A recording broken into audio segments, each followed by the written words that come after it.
right here. We're getting her ready, cleaning her up.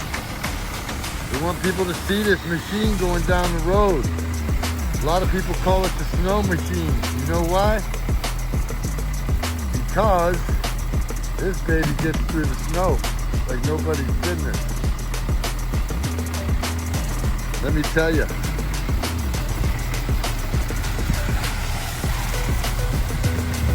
Yeah, buddy. She's got some bumps and bruises, I'm not gonna lie. She's got some rust, I'm not gonna deny. I don't wanna go into more debt, I'm not gonna lie. Let me grab my washcloth as I this one right here.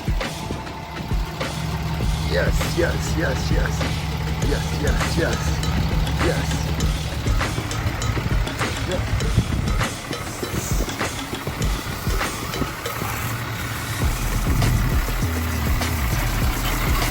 Just got my tires and rims done before winter.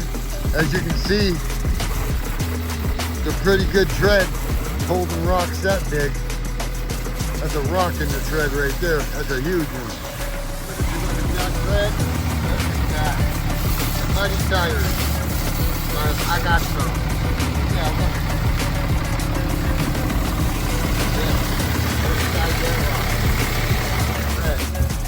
That'll hurt. That'll hurt somebody that pops out of there and gets somebody. So I can do the other side, as I don't want to pull out no more hose. Got it. Trying to clean this baby, get gas in my snowblower, have it ready at the garage door right in. There she is, everybody. She might be a little bumped and bruised, a little bit of rust, but let me tell you, that's not bad.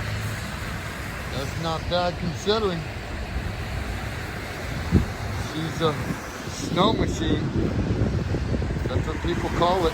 This thing literally goes through the snow like nobody's business.